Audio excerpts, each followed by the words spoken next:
अस्सलामुअलैकुम ख़वातीन व हज़रात, कैसे हैं आप लोग। भाई आज जो मैं अपनी स्टोरी सुनाने वाला हूँ वो मेरे बचपन की स्टोरी है। आप लोगों में से बहुत सारे लोगों को पता होगा कि मैं बचपन में मैंने हिफ्ज़ किया है। और हिफ्ज़ के ज़माने में आप लोगों को पता है कि उस ज़माने में जो मार पिटाई होती थी और ठीक ठाक किस्म के डंडे लगते थे तो वो हाई लेवल के होते थे। इस ज़माने में तो सोशल मीडिया की वजह से काफ़ी कम कर दिया, क्योंकि इस तरह की वीडियोस वायरल हुई और कारी साहब वगैरह जो हैं वो डर गए, अब वो मारते नहीं हैं। लेकिन हमारे ज़माने में ऐसे बोलूँ जैसे मैं बहुत बुढ़ा हूँ हमारे ज़माने में जो मार पिटाई होती थी भाई बहुत हाई लेवल की होती थी। मतलब ये है कि अगर एक दो गलतियाँ आ गई कुरान मजीद में, कारी साहब ने दो बंदे बुलवाए, दो ने पाँव पकड़ा, दो ने हाथ पकड़ा और कारी साहब ने ये डंडे लगाए। और इस कदर शदीद डंडे लगते थे कि आप लोग यकीन नहीं कर सकते, हम लोग ने सहे हैं। तो अब मदरसे में जब मैं गया, मैंने तकरीबन मैंने 2 क्लास पढ़ी थी, उसके बाद मैं हिफ्ज़ में चला गया था।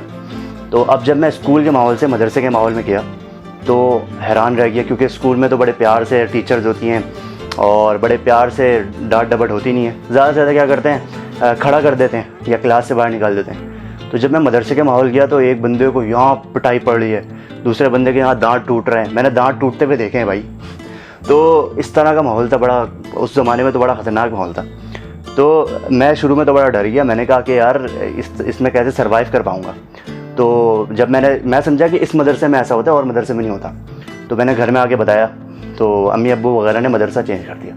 लेकिन जब मैं दूसरे मदरसे गया तो वहाँ उससे ज़्यादा हाई क्लास हाई पावर के कारी साहब थे और जो डंडे लगा रहे थे, मैं मतलब सिर्फ देख देख के दहशत हो रही थी कि यार ये क्या हो रहा है। तो खैर हुआ ये कि लेकिन आहिस्ता आहिस्ता माहौल के हम आदी होते गए और डंडे पढ़ने के आदी हो गए। अच्छा जी, बहुत सारे पेरेंट्स हैं, वालिदैन हैं जो कि चाहते हैं कि अपने बच्चों को कुरान पढ़ाएं, लेकिन वो नहीं चाहते कि किसी मदरसे भेजें या फिर किसी कारी साहब को अपने घर में बुलाएं। तो उनके लिए बहुत ही आसान सलूशन है, एक वेबसाइट है माल कुरान के नाम से। तो वहाँ कुरान की ऑनलाइन क्लासेस होती हैं। कुरान के अलावा हदीस, तफसीर, मसाइल, इसमें हर उम्र के अफराद के लिए अलग अलग क्लासेस होती हैं। और सबसे बड़ी बात यह है कि कोई आम कारी साहब नहीं पढ़ाते, बल्कि जो उलमा किराम है वो पढ़ाते हैं और ख़वातीन के लिए अलग क्लासेस का इंतज़ाम। तो मैं डिस्क्रिप्शन में लिंक दे रहा हूँ, तो आप लोगों को जिसको भी ऑनलाइन क्लास लेनी है कुरान मजीद की तो वो जाके ले सकते हैं। अच्छा, दिन ऐसे गुजरते रहे और हमारा हिफ्ज़ आहिस्ता आहिस्ता तकमील की तरफ जा रहा था। लेकिन हमारे मदरसे में एक कारी साहब ने एंट्री मारी और वो एंट्री ऐसी ख़तरनाक मारी है कि भाई जिस दिन वो आए हैं, पहला दिन, मुझे याद है उनका नाम है कारी शफीक। आज भी मुझे उनका चेहरा, उनकी आंखें और उनकी जो दहशत है ना वो मुझे याद है। तो वो मदरसे में आए और उन्होंने आते ही लेक्चर दिया कि भाई देखो, मैं ना हल्का कारी नहीं हूँ, किसी की गलती आई, किसी ने बदमाशी की, किसी ने आवाज़ निकाली और किसी ने कहा नहीं माना तो ऐसी दुर्गत लगाऊंगा कि याद रखेगा। तो पहले ही दिन सारे बच्चे सहम के डर के बैठ गए कि भाई ये तो कोई हाई पावर की चीज़ है। तो कारी साहब जो हैं, खैर उन्होंने पढ़ाना स्टार्ट किया।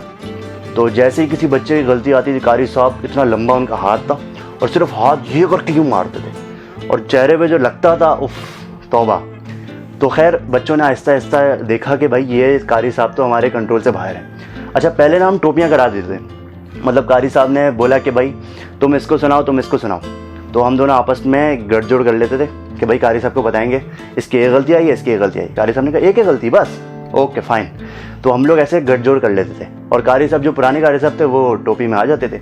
लेकिन ये जो कारी साहब हैं ये टोपी में नहीं आ रहे थे भाई, बड़े ख़तरनाक किस्म के कारी साहब थे। तो हुआ ये कि आहिस्ता आहिस्ता बच्चों ने महसूस किया कि भाई हमें कुछ करना पड़ेगा, हमें अपनी मदद आपके तहत कुछ ना कुछ करना पड़ेगा।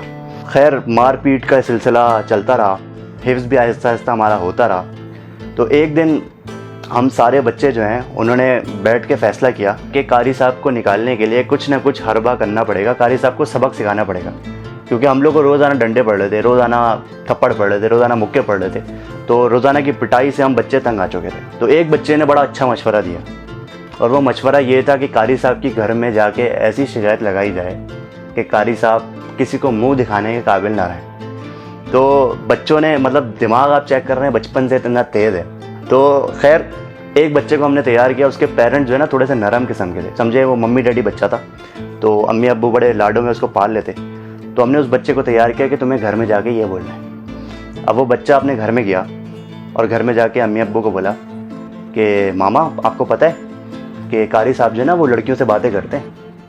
और अम्मी बड़े वो हो गई कि भाई ये क्या सीन है, बच्चे को जहाँ पढ़ने के लिए भेज रहे हैं वहाँ कारी साहब लड़कियों से बातें कर रहे हैं कॉल पे।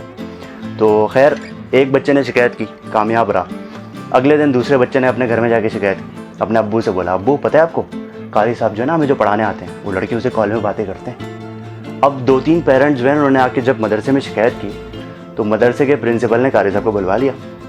अब कारी साहब को बुलवा के पूछगछ शुरू की कि आप ये आपकी शिकायतें आई हैं कि आप क्लास के दरमियान लड़कियों से बातें करते हैं। हालांकि ऐसा कोई सीन नहीं था, बड़े शरीफ किस्म के कारी थे भाई, ऐसा कोई सीन नहीं था।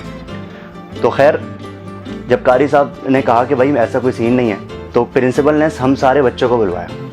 अब सारे बच्चे इतने यूनाइटेड थे, इतनी यूनिटी थी उनके अंदर कि उन्होंने सब ने बोला कि कारी साहब लड़कियों से बातें करते हैं। अब जब सब बच्चों ने गवाही दे दी तो प्रिंसिपल ने, हमें याद है, कारी साहब को उसी तरह डंडे मारे जिस तरह कारी साहब हमें डंडे मारा करते थे। कसम से मतलब वो मंजर हम लोग को उस वक्त इतना अच्छा लग रहा था कि ये बंदा हमें रोज़ाना डंडे मारता था और आज उसी को डंडे पड़ रहा है। तो खैर उस वाक़ये के बाद कारी साहब को मदरसे से निकाल दिया गया और नेक्स्ट जो कारी साहब आए वो शुक्र है बड़े शरीफ किस्म के कारी थे।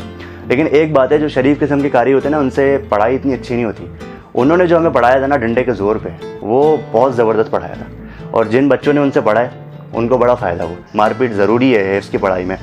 तो खैर एक बड़ा बचपन का वाक़या था, मैंने कहा आपके साथ शेयर करूं। अगर आपको पसंद आया तो आप लाइक करें, शेयर करें, कमेंट करें और कमेंट में ये नहीं बोलेगा कि आपने बड़ा गलत किया, मैं मान रहा हूँ भाई गलत किया हमने, ठीक है। तो ये अपने मंजन नहीं भेजेगा कमेंट में आके, ठीक है भाई। अल्लाह हाफ़िज़।